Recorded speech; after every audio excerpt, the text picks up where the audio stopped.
ভোটের মাঠে চোখ রাখবে ক্যামেরায়, কিন্তু সেই ক্যামেরার পেছনেই রয়েছে দুর্নীতির হোতারা। কি শুনে অবাক হচ্ছেন তো? ত্রয়োদশ জাতীয় সংসদ নির্বাচন সামনে রেখে সরকার ভোট কেন্দ্রে সিসি ক্যামেরা বসাচ্ছে, আর পুলিশ নামছে বডি ওর্ন ক্যামেরা নিয়ে। উদ্দেশ্য একটাই, নির্বাচন সুষ্ঠু রাখা। কিন্তু বাস্তবে এই প্রযুক্তির আড়ালেই তৈরি হচ্ছে নতুন ধোঁয়াশা।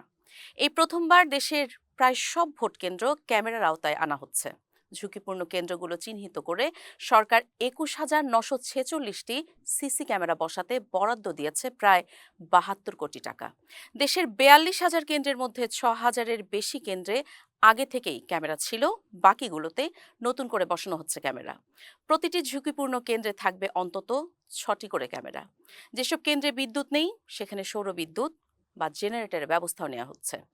দায়িত্বে থাকবে স্থানীয় প্রশাসন ও সিটি কর্পোরেশন। কিন্তু এখানেই শেষ নয়।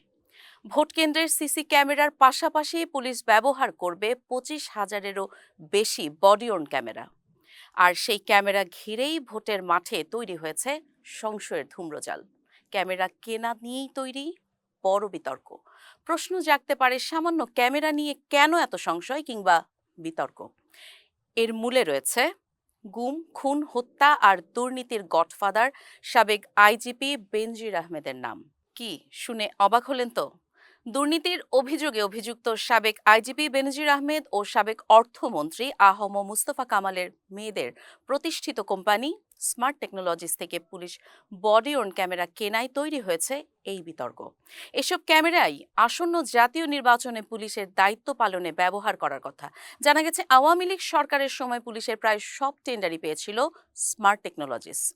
এবারও অন্তর্বর্তী সরকার ইউএনডিপির মাধ্যমে স্বচ্ছ প্রক্রিয়ায় কেনাকাটার সিদ্ধান্ত নিলেও পুলিশের টেলিকম বিভাগ সোর্স মানির অর্থে গোপনে ওই প্রতিষ্ঠান থেকে চীনা বডি ওর্ন ক্যামেরা কিনছে বলে অভিযোগ উঠেছে।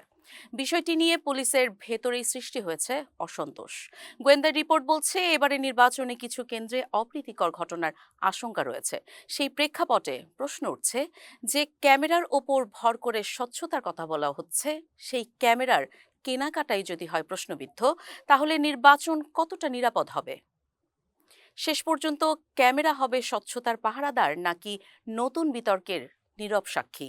সেই উত্তর মিলবে নির্বাচনের দিন। এখন কেবল অপেক্ষা, ধূম্রজাল কেটে গিয়ে কি সোনালী দিন ফিরবে এই সোনার বাংলাদেশে?